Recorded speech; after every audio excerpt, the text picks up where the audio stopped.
തമ്പുരാനെ, വിശുദ്ധ കുരിശിൻ്റെ അടയാളത്താൽ ഞങ്ങളുടെ ശത്രുക്കളിൽ നിന്ന് ഞങ്ങളെ രക്ഷിക്കുക. ഞങ്ങളുടെ തമ്പുരാനെ, പിതാവിൻ്റെയും പുത്രൻ്റെയും പരിശുദ്ധാത്മാവിൻ്റെയും നാമത്തിൽ ആമേൻ.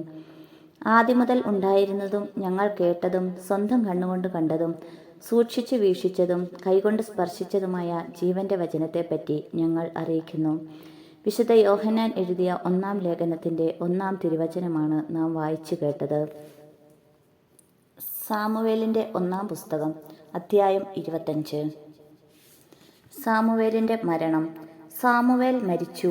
ഇസ്രായേലിയർ ഒരുമിച്ചുകൂടി അവനെ ഓർത്ത് വിലപിച്ചു. റാമായിലുള്ള സ്വന്തം ഭവനത്തിൽ അവനെ സംസ്കരിച്ചു. ദാവീദ് പാരാൻ മരുഭൂമിയിൽ പോയി പാർത്തു. ദാവീദും അബിഗായിലും കാർമലിലെ ഒരു വ്യാപാരി മാവോനിൽ ഉണ്ടായിരുന്നു. വലിയ ധനികനായിരുന്നു. അവന് 3000 ചെമ്മരിയാടുകളും 1000 കോലാടുകളും ഉണ്ടായിരുന്നു. കാർമേലിൽ വച്ചാണ് ആടുകളുടെ രോമം കത്രിച്ചിരുന്നത്. കാലേബ് വംശജനായ അവൻ്റെ പേര് നാബാൽ എന്നും ഭാര്യയുടെ പേര് അബിഗായിൽ എന്നുമായിരുന്നു. അവൾ വിവേകവതിയും സുന്ദരിയുമായിരുന്നു. അവനാകട്ടെ ഹീനനും ദുഷ്കർമ്മിയും. നാബാൽ ആടുകളുടെ രോമം കത്രിക്കുകയാണെന്ന് മരുഭൂമിയിൽ വെച്ച് ദാവീദ് കേട്ടു. അവൻ 10 ചെറുപ്പക്കാരെ വിളിച്ച് കാർമേലിൽ ചെന്ന് നാബാലിനെ എൻ്റെ പേരിൽ അഭിവാദനം ചെയ്യുക എന്ന് പറഞ്ഞയച്ചു. നിങ്ങൾ ഇപ്രകാരം പറയണം: നിനക്ക് സമാധാനം, നിന്റെ ഭവനത്തിനും നിനക്കുള്ള സകലതിനും സമാധാനം. നിനക്ക് ആടുകളുടെ രോമം കത്രിക്കുന്നവരുണ്ടെന്ന് ഞാൻ അറിയുന്നു. കാർമേലിൽ ആയിരുന്ന കാലമെല്ലാം നിന്റെ ഇടയന്മാർ ഞങ്ങളുടെ കൂടെയായിരുന്നു. ഞങ്ങൾ അവർക്ക് ഒരു ഉപദ്രവവും ചെയ്തില്ല. അവർക്ക് നഷ്ടമൊന്നും വന്നതുമില്ല. നിന്റെ ഭൃത്യന്മാരോട് ചോദിച്ചാൽ അവർ ഇത് പറയും. അതിനാൽ എൻ്റെ ദാസന്മാരോട് പ്രീതി കാണിക്കണം. ഒരു വിശേഷ ദിവസമാണ് ഞങ്ങൾ വരുന്നത്. നിന്റെ പുത്രനായ ദാവീദിനും നിന്റെ ദാസന്മാർക്കും നിന്റെ കൈവശമുള്ളത് തരണമെന്ന് അപേക്ഷിക്കുന്നു. ദാവീദിന്റെ ദാസന്മാർ ചെന്ന് ഇത് അവൻ്റെ നാമത്തിൽ നാബാലിനോട് പറഞ്ഞിട്ട് കാത്തുനിന്നു. നാബാൽ അവരോട് ചോദിച്ചു: ആരാണ് ഈ ദാവീദ്? ജസ്സയുടെ പുത്രൻ ആരാണ്? യജമാനന്മാരിൽ നിന്ന് തെറ്റിപ്പിരിഞ്ഞു പോകുന്ന ഭൃത്യന്മാർ ഇക്കാലത്ത് ധാരാളമുണ്ട്. എൻ്റെ ആടുകളുടെ രോമം കത്രിക്കുന്നവർക്കായി ഒരുക്കിയിട്ടുള്ള ഇറച്ചിയും അപ്പവും വെള്ളവും എടുത്ത് എവിടെ നിന്ന് വരുന്നെന്ന് പോലും അറിഞ്ഞുകൂടാത്തവർക്ക് കൊടുക്കണമെന്നോ? അവർ തിരിച്ചു വന്ന് എല്ലാ വിവരവും ദാവീദിനെ അറിയിച്ചു. അവൻ അവരോട് പറഞ്ഞു: ഓരോരുത്തരും വാൾ അരയിൽ കെട്ടുവീൻ. അവർ അങ്ങനെ ചെയ്തു. ദാവീദും വാളെടുത്തു. 400 പേർ അവനോടുകൂടെ പോയി. 200 പേർ ഭാണ്ഡങ്ങൾ സൂക്ഷിക്കാൻ അവിടെ തങ്ങി. അതിനിടയ്ക്ക് ഭൃത്യരിലൊരുവൻ നാബാലിൻ്റെ ഭാര്യ അബിഗായിലിനോട് പറഞ്ഞു: യജമാനനെ അഭിവാദനം ചെയ്യാൻ ദാവീദ് മരുഭൂമിയിൽ നിന്ന് ദൂതന്മാരെ അയച്ചിരിക്കുന്നു. എന്നാൽ അവൻ അവരെ ശകാരിച്ചയച്ചു. അതേസമയം അവർ നമുക്ക് വലിയ ഉപകാരികളായിരുന്നു. ഞങ്ങൾ വയലിൽ അവരോടുകൂടെ വസിച്ചിരുന്ന കാലത്തൊരിക്കലും അവർ ഞങ്ങളെ ഉപദ്രവിച്ചിട്ടില്ല. ഞങ്ങൾക്ക് ഒന്നും നഷ്ടപ്പെട്ടതുമില്ല. ആടുകളെ മേയിച്ചുകൊണ്ട് അവരോടുകൂടെ ആയിരുന്നപ്പോഴൊക്കെ രാവും പകലും അവർ ഞങ്ങൾക്ക് ഒരു കോട്ടയായിരുന്നു. എന്ത് ചെയ്യണമെന്ന് ആലോചിച്ച് തീരുമാനിക്കുക. യജമാനനും കുടുംബത്തിനും ദ്രോഹം ചെയ്യാൻ അവർ തീരുമാനിച്ചിരിക്കുന്നു. യജമാനൻ ദുസ്വഭാവനാകൊണ്ട് അവനോട് ആർക്കും ഇത് പറയാനാവില്ല.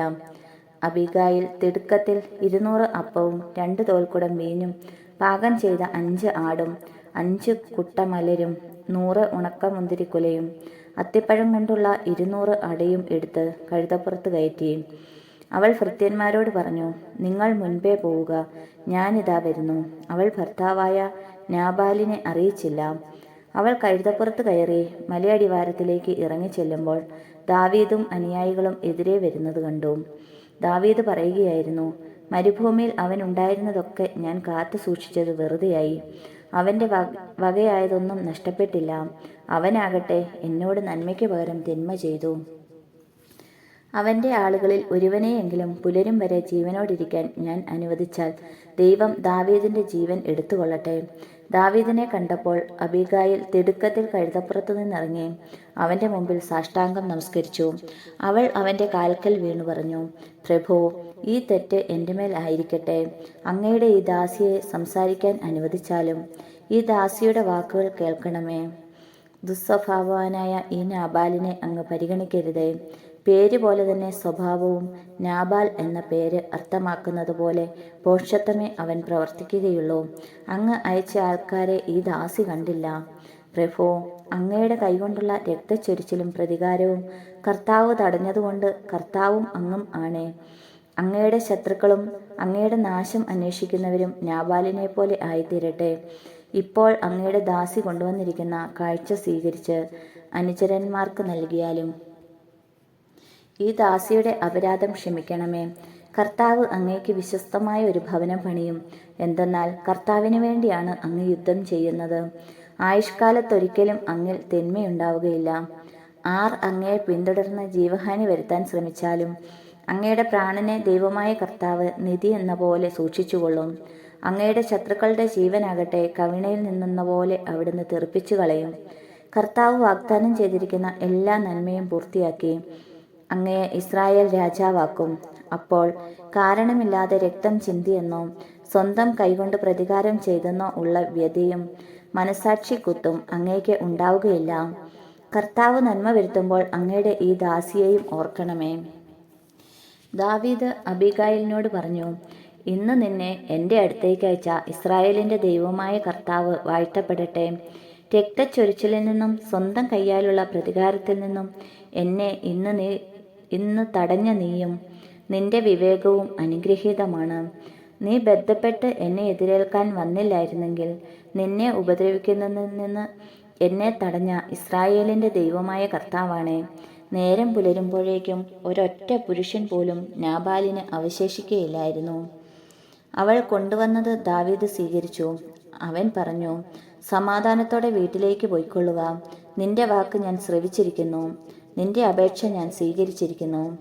അബീഗായിൽ നാബാലിൻ്റെ അടുത്തെത്തി. അവൻ തൻ്റെ വീട്ടിൽ രാജകീയമായ ഒരു വിരുന്ന് നടത്തുകയായിരുന്നു. വളരെയധികം മദ്യപിച്ചിരുന്നതിനാൽ അവൻ ഉന്മത്തനായിരുന്നു. പ്രഭാതം വരെ അവൾ യാതൊന്നും അവനോട് പറഞ്ഞില്ല. നാബാലിന് രാവിലെ ലഹരി ഇറങ്ങിയപ്പോൾ അവൾ ഇക്കാര്യം അവനോട് പറഞ്ഞു. അത് കേട്ട് ഹൃദയം മരവിച്ച് അവൻ ശിലാതുല്യനായിത്തീർന്നു. ഏകദേശം 10 ദിവസം കഴിഞ്ഞപ്പോൾ കർത്താവ് നാബാലിനെ ശിക്ഷിച്ചു. അവൻ മരിച്ചു. നാബാലിൻ്റെ മരണവാർത്ത കേട്ടപ്പോൾ ദാവീദ് പറഞ്ഞു, അവൻ എന്നോട് കാണിച്ച നിന്ദയ്ക്ക് പകരം ചോദിക്കുകയും അവിടുത്തെ ദാസനെ തിന്മയിൽ നിന്ന് രക്ഷിക്കുകയും ചെയ്ത കർത്താവ് വാഴ്ത്തപ്പെടട്ടെ. നാബാലിൻ്റെ ദുഷ്ടത കർത്താവ് അവൻ്റെ തലയിലേക്ക് തന്നെ അയച്ചിരിക്കുന്നു. അനന്തരം അബീഗായിലിനെ ഭാര്യയാക്കാനുള്ള ഉദ്ദേശ്യത്തോടെ അവളോട് സംസാരിക്കാൻ ദാവീദ് ദൂതന്മാരെ അയച്ചു. അവർ കാർമേലിൽ അബീഗായിലിൻ്റെ അടുത്ത് ചെന്ന്, ദാവീദിൻ്റെ ഭാര്യയാകുന്നതിന് നിന്നെ കൂട്ടിക്കൊണ്ടു ചെല്ലാൻ അവൻ ഞങ്ങളെ അയച്ചിരിക്കുകയാണ് എന്ന് പറഞ്ഞു. അവൾ എഴുന്നേറ്റ് നിലം പറ്റെ താണു തൊഴുതു പറഞ്ഞു, ഈ ദാസി എൻ്റെ യജമാനൻ്റെ ദാസന്മാരുടെ പാദം കഴുകേണ്ടവളാണ്. അബീഗായിൽ എഴുന്നേറ്റ് കഴുതപ്പുറത്ത് കയറി 5 പരിചാരകന്മാരോടൊപ്പം ദാവീദിൻ്റെ ഭൃത്യന്മാരുടെ പിന്നാലെ പോയി. അവൾ ദാവീദിൻ്റെ ഭാര്യയായി തീർന്നു. ജസ്രേലിൽ നിന്ന് അഹീനോവാമിനെയും ദാവീദ് ഭാര്യയായി സ്വീകരിച്ചു. ഇരുവരും അവൻ്റെ ഭാര്യമാരായി തീർന്നു. ദാവീദിന് ഭാര്യയായി നൽകിയിരുന്ന തൻ്റെ മകൾ മിഖാലിനെ സാവൂൾ ഗില്ലേംകാരനായ ലായിഷിൻ്റെ മകൻ ഫാൽത്തിക്ക് ഭാര്യയായി നൽകി. ദാവീദിൻ്റെ 1-ാം പുസ്തകം അധ്യായം 26. ദാവീദ് സാവൂളിനെ വധിക്കാതെ വിടുന്നു. സിഫ്യർ ഗിബെയയിൽ സാവൂളിൻ്റെ അടുക്കൽ വന്നു പറഞ്ഞു, ദാവീദ് ജഷിമോൻ്റെ കിഴക്കുള്ള ഹക്കീല കുന്നിൽ ഒളിച്ചിരിപ്പുണ്ട്. കരുത്തരായ 3000 ഇസ്രായേലിയരോടൊത്ത് ദാവീദിനെ തിരക്കി സാവൂൾ സിഫ് മരുഭൂമിയിലേക്ക് പോയി. ജഷിമോൻ്റെ കിഴക്കുള്ള വഴിക്ക് സമീപം ഹക്കീല കുന്നിൽ സാവൂൾ പാളയമടിച്ചു. ദാവീദാകട്ടെ അവിടെ തന്നെ പാർത്തു. സാവൂൾ തന്നെ തേടി മരുഭൂമിയിൽ എത്തിയിട്ടുണ്ടെന്ന് കേട്ടപ്പോൾ ദാവീദ് ചാരന്മാരെ അയച്ച് അക്കാര്യം ഉറപ്പുവരുത്തി. ദാവീദ് സാവൂൾ പാളയമടിച്ചിരുന്ന സ്ഥലത്തേക്ക് ചെന്നു. സാവൂൾ തൻ്റെ സൈന്യാധിപനും നേറിൻ്റെ മകനുമായ അബ്നേറിനോടൊത്ത് കിടക്കുന്ന സ്ഥലം ദാവീദ് കണ്ടെത്തി. സാവൂൾ കൂടാരത്തിനുള്ളിൽ കിടക്കുകയായിരുന്നു. പട്ടാളക്കാർ അവന് ചുറ്റും പാളയമടിച്ചിരുന്നു. ദാവീദ് ഹിത്യനായ അഹിമേലെക്കിനോടും സെരൂയായുടെ മകനും യോവാബിൻ്റെ സഹോദരനുമായ അബിഷായിയോടും ചോദിച്ചു, സാവൂളിൻ്റെ പാളയത്തിലേക്ക് എന്നോടുകൂടെ നിങ്ങളിൽ ആര് പോരും? അബിഷായി പറഞ്ഞു, ഞാൻ പോരാം.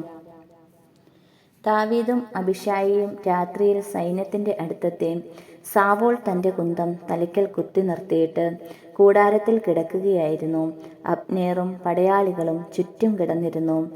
അബിശായി ദാവീദിനോട് പറഞ്ഞു, നിന്റെ ശത്രുവിനെ ദൈവം ഇന്ന് നിന്റെ കയ്യിൽ ഏൽപ്പിച്ചിരിക്കുന്നു. ഞാൻ അവനെ കുന്തം കൊണ്ട് ഒറ്റ കുത്തിന് നിലത്ത് തറയ്ക്കാം. രണ്ടാമതൊന്നുകൂടി കുത്തേണ്ടി വരികില്ല. ദാവീദ് അബിശായിയോട് പറഞ്ഞു, അവനെ കൊല്ലരുത്.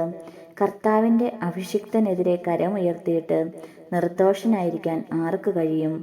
കർത്താവാണെ, അവിടുന്ന് അവനെ ശിക്ഷിച്ചുകൊള്ളും.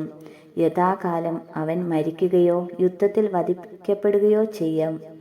കർത്താവിന്റെ അഭിഷിക്തന്റെ മേൽ കൈവയ്ക്കുന്നതിൽ നിന്ന് അവിടുന്ന് എന്നെ തടയട്ടെ. ഇപ്പോൾ അവന്റെ തലയ്ക്കിലുള്ള കുന്തവും കൂജയും എടുത്തുകൊണ്ട് നമുക്ക് പോകാം. സാവൂളിന്റെ തലയ്ക്കിൽ നിന്ന് കുന്തവും കൂജയും എടുത്ത് അവർ പോയി. ആരും കണ്ടില്ല, അറിഞ്ഞുമില്ല, ആരും ഉണർന്നതുമില്ല. കർത്താവ് അവരെ ഗാഢനിദ്രയിൽ ആഴ്ത്തിയിരുന്നു. ദാവീദ് അപ്പുറത്ത് കടന്ന് സാവൂളിൽ നിന്ന് വളരെ ദൂരെ ഒരു മലമുകളിൽ കയറി നിന്നു. അവൻ പട്ടാളക്കാരോടും നേറിന്റെ മകനായ അബ്നേറിനോടും വിളിച്ചു ചോദിച്ചു, അബ്നേർ, നിനക്ക് കേൾക്കാമോ? അബ്നേർ ചോദിച്ചു, ശബ്ദമുണ്ടാക്കി രാജാവിനെ ശല്യപ്പെടുത്തുന്നത് ആരാണ്? ദാവീദ് അബ്നേറിനോട് ചോദിച്ചു, നീ ഒരു പുരുഷനാണോ? ഇസ്രായേലിൽ നിന്നെപ്പോലെ ആരുണ്ട്? എന്തുകൊണ്ട് നീ നിന്റെ യജമാനനായ രാജാവിനെ കാത്തില്ല? നിന്റെ യജമാനനായ രാജാവിനെ കൊല്ലാൻ ജനത്തിലൊരുവൻ അവിടെ വന്നിരുന്നുവല്ലോ. നീ ഈ ചെയ്തത് ഒട്ടും ശരിയായില്ല. തീർച്ചയായും നീ വധിക്കപ്പെടേണ്ടവനാണ്. കർത്താവിന്റെ അഭിഷിക്തനും നിന്റെ യജമാനനുമായ രാജാവിനെ നീ കാത്തില്ല. രാജാവിന്റെ തലയ്ക്കലിരുന്ന കുന്തവും കൂജയും എവിടെയെന്ന് നോക്കുക. സാവൂൾ ദാവീദിന്റെ സ്വരം തിരിച്ചറിഞ്ഞിട്ട് ചോദിച്ചു, മകനെ ദാവീദേ, ഇത് നിന്റെ സ്വരം തന്നെയോ? ദാവീദ് പറഞ്ഞു, രാജാവേ, എൻ്റെ സ്വരം തന്നെ. യജമാനനായ അങ്ങ് എന്തിന് ഈ ദാസനെ തേടി നടക്കുന്നു? ഞാൻ എന്ത് ചെയ്തു? എന്ത് കുറ്റമാണ് എൻ്റെ പേരിലുള്ളത്? യജമാനനായ രാജാവേ, ഈ ദാസന്റെ വാക്കുകൾ ശ്രവിച്ചാലും കർത്താവാണ് എനിക്കെതിരായി അങ്ങയെ തിരിച്ചുവിട്ടതെങ്കിൽ അവിടുന്ന് ഒരു കാഴ്ച സ്വീകരിക്കട്ടെ. മനുഷ്യരാണെങ്കിൽ അവർ കർത്താവിന്റെ മുമ്പാകെ ശപിക്കപ്പെട്ടവരാകട്ടെ. എന്തെന്നാൽ നീ പോയി അന്യദേവന്മാരെ സേവിക്കുക എന്ന് പറഞ്ഞ് കർത്താവിന്റെ അവകാശത്തിൽ എനിക്ക് പങ്കില്ലാതാകത്തക്കവണ്ണം അവർ എന്നെ ഇന്ന് പുറന്തള്ളിയിരിക്കുന്നു. ആകയാൽ എൻ്റെ രക്തം കർത്താവിന്റെ സന്നിധിയിൽ നിന്ന് അകലെ നിലത്ത് വീഴാതിരിക്കട്ടെ. മലകളിൽ കാട്ടുകോഴിയെ വേട്ടയാടുന്നവനെ പോലെ ഇസ്രായേൽ രാജാവ് എൻ്റെ ജീവനെ തേടി വന്നിരിക്കുന്നു. അപ്പോൾ സാവൂൾ പറഞ്ഞു, ഞാൻ തെറ്റ് ചെയ്തു പോയി. എൻ്റെ മകനെ ദാവീദേ, തിരിച്ചു വരിക. ഞാൻ ഇനി നിനക്ക് ഉപദ്രവം ചെയ്യുകയില്ല. എന്തെന്നാൽ ഇന്ന് എൻ്റെ ജീവൻ നിന്റെ കണ്ണിൽ വിലപ്പെട്ടതായി തോന്നി. ഞാൻ വിഡ്ഢിത്തം കാണിച്ചു. ഞാൻ വളരെയധികം തെറ്റ് ചെയ്തു പോയി. ദാവീദ് പറഞ്ഞു, രാജാവേ, ഇതാ കുന്തം. ദാസന്മാരിൽ ഒരുവൻ വന്ന് ഇത് കൊണ്ടുപോയിക്കൊള്ളട്ടെ. ഓരോരുത്തരും അവനവന്റെ നീതിക്കും വിശ്വസ്തതയ്ക്കും ഒത്തവണ്ണം കർത്താവ് പ്രതിഫലം നൽകുന്നു. ഇന്ന് കർത്താവ് അങ്ങയെ എൻ്റെ കയ്യിൽ ഏൽപ്പിച്ചു. എന്നാൽ അവിടുത്തെ അഭിഷിക്തനെതിരെ ഞാൻ കരമുയർത്തുകയില്ല. അങ്ങയുടെ ജീവൻ ഇന്നെനിക്ക് വിലപ്പെട്ടതായിരുന്നതുപോലെ എൻ്റെ ജീവൻ കർത്താവിൻ്റെ മുൻപിലും വിലപ്പെട്ടതായിരിക്കട്ടെ. എല്ലാ കഷ്ടതകളിൽ നിന്നും അവിടുന്ന് എന്നെ രക്ഷിക്കട്ടെ. സാവൂൾ ദാവീദിനോട് പറഞ്ഞു, എൻ്റെ മകനെ ദാവീദേ, നീ അനുഗ്രഹീതനാണ്. നീ ചെയ്യുന്ന എല്ലാ കാര്യങ്ങളും വിജയിക്കും. ദാവീദ് അവൻ്റെ വഴിക്ക് പോയി. സാവൂൾ കൊട്ടാരത്തിലേക്കും മടങ്ങി. സാമുവേലിൻ്റെ 1-ാം പുസ്തകം അധ്യായം 27. ദാവീദ് ഫിലിസ്ത്യരുടെ നാട്ടിൽ. ദാവീദ് ചിന്തിച്ചു, ഞാൻ ഒരു ദിവസം സാവൂളിൻ്റെ കൈകൊണ്ട് മരിക്കേണ്ടി വരും. ഫിലിസ്ത്യരുടെ നാട്ടിലേക്ക് രക്ഷപ്പെടുന്നതല്ലേ എനിക്ക് നല്ലത്. അപ്പോൾ സാവൂൾ ഇസ്രായേൽ അതിർത്തികളിൽ എന്നെ അന്വേഷിക്കുന്നത് മതിയാക്കും. ഞാൻ അവൻ്റെ കയ്യിൽ നിന്ന് രക്ഷപ്പെടുകയും ചെയ്യും. ദാവീദ് 600 അനുചരന്മാരോടൊത്ത് ഗത്തിലെ രാജാവും മാവോക്കിൻ്റെ മകനുമായ അക്കീഷിൻ്റെ അടുത്തേക്ക് പോയി. അവർ കുടുംബസമേതം ഗത്തിൽ അക്കീഷിനോടൊപ്പം വസിച്ചു. ദാവീദിനോടുകൂടെ അവൻ്റെ ഭാര്യമാരായ ജസ്രേൽക്കാരി അഹിനോവാമും നാബാലിൻ്റെ വിധവ കാർമേലിലെ അബിഗായിലും ഉണ്ടായിരുന്നു. ദാവീദ് ഗത്തിലേക്ക് ഓടിപ്പോയെന്ന് സാവൂളിന് അറിവ് കിട്ടി. പിന്നെ സാവൂൾ അവനെ അന്വേഷിച്ചില്ല. ദാവീദ് അക്കീഷിനോട് പറഞ്ഞു, അങ്ങേക്ക് എന്നോട് പ്രീതിയുണ്ടെങ്കിൽ നാട്ടിൻപുറത്തെവിടെയെങ്കിലും ഒരു സ്ഥലം തരിക, ഞാൻ അവിടെ താമസിച്ചു കൊള്ളാം. ഈ ദാസൻ എന്തിന് ഈ രാജകീയ നഗരത്തിൽ അങ്ങയോടൊത്ത് താമസിക്കുന്നു? അക്കീഷ് അന്ന് തന്നെ സിക്ലാഗ് ദേശം അവന് കൊടുത്തു. അതിനാൽ സിക്ലാഗ് ഇന്നും യൂദ രാജാക്കന്മാർക്കുള്ളതാണ്. ദാവീദ് 1 വർഷവും 4 മാസവും ഫിലിസ്ത്യ ദേശത്ത് വസിച്ചു. തേലാം മുതൽ ഈജിപ്തിലേക്കുള്ള വഴിയിൽ ഷൂർ വരെയുള്ള പ്രദേശത്ത് വസിച്ചിരുന്ന ഗെശൂര്യരെയും ഗിർസ്യരെയും അമലേക്യരെയും അവൻ അനുയായികളോടൊത്ത് ആക്രമിച്ചു. ദാവീദ് ആ ദേശം ആക്രമിച്ചു നശിപ്പിച്ചു. സ്ത്രീ പുരുഷ ഭേദമന്യേ എല്ലാവരെയും വധിച്ചു. ആടുമാടുകൾ, കഴുതകൾ, ഒട്ടകങ്ങൾ, വസ്ത്രങ്ങൾ എന്നിവ അപഹരിച്ച് അക്കീഷിൻ്റെ അടുക്കൽ മടങ്ങി വന്നു. നീ ഇന്ന് ആരെയാണ് ആക്രമിച്ചത് എന്ന് അക്കീഷ് ചോദിക്കുമ്പോൾ, യൂദായ്ക്ക് തെക്ക്, അല്ലെങ്കിൽ ജെറാമേല്യർക്ക് തെക്ക്, അതുമല്ലെങ്കിൽ കേന്യർക്ക് തെക്ക് എന്നൊക്കെ ദാവീദ് മറുപടി പറയുമായിരുന്നു. ദാവീദിന്റെ പ്രവൃത്തി ആരെങ്കിലും ഗത്തിൽ അറിയിക്കുമെന്ന് ഭയന്ന് അവൻ സ്ത്രീകളെയോ പുരുഷന്മാരെയോ ജീവനോടെ വിട്ടില്ല. ഫിലിസ്ത്യരുടെ നാട്ടിൽ വസിച്ചിരുന്ന കാലം അത്രയും അവൻ ഇങ്ങനെ ചെയ്തു പോന്നു. അക്കീഷാകട്ടെ ദാവീദിനെ വിശ്വസിച്ചു. സ്വജ്ജനമായ ഇസ്രായേലിയരുടെ കഠിനമായ വെറുപ്പിന് സ്വയം പാത്രമായതിനാൽ അവൻ എന്നും തൻ്റെ ദാസനായിരിക്കുമെന്ന് അക്കീഷ് കരുതി. ദൈവമായ കർത്താവിന് സ്തുതി. സ്വർഗസ്ഥനായ ഞങ്ങളുടെ പിതാവേ, അങ്ങയുടെ നാമം പൂജിതമാകണമേ. അങ്ങയുടെ രാജ്യം വരണമേ. അങ്ങയുടെ തിരുമനസ്സ് സ്വർഗത്തിലെ പോലെ ഭൂമിയിലും ആകണമേ. അന്നന്ന് വേണ്ടുന്ന ആഹാരം ഇന്ന് ഞങ്ങൾക്ക് തരണമേ. ഞങ്ങളോട് തെറ്റ് ചെയ്യുന്നവരോട് ഞങ്ങൾ ക്ഷമിക്കുന്നത് പോലെ ഞങ്ങളുടെ തെറ്റുകൾ ഞങ്ങളോടും ക്ഷമിക്കണമേ. ഞങ്ങളെ പ്രലോഭനത്തിൽ ഉൾപ്പെടുത്തരുതേ, തിന്മയിൽ നിന്ന് ഞങ്ങളെ രക്ഷിക്കണമേ. ആമേൻ. നന്മ നിറഞ്ഞ മറിയമേ സുസ്തി, കർത്താവ് അങ്ങയോടുകൂടെ സ്ത്രീകളിൽ അങ്ങ് അനുഗ്രഹിക്കപ്പെട്ടവളാവുന്നു. അങ്ങയുടെ ഉദരത്തിൻ ഫലമായ ഈശോ അനുഗ്രഹിക്കപ്പെട്ടവനാകുന്നു. പരിശുദ്ധ മറിയമേ തമ്പുരാൻ്റെ അമ്മയെ, പാപികളായ ഞങ്ങൾക്ക് വേണ്ടി ഇപ്പോഴും ഞങ്ങളുടെ മരണസമയത്തും തമ്പുരാനോട് അപേക്ഷിക്കണമേ. ആമേൻ. പിതാവിനും പുത്രനും പരിശുദ്ധാത്മാവിനും സ്തുതി, ആദിയിലെ പോലെ ഇപ്പോഴും എപ്പോഴും എന്നേക്കും. ആമേൻ.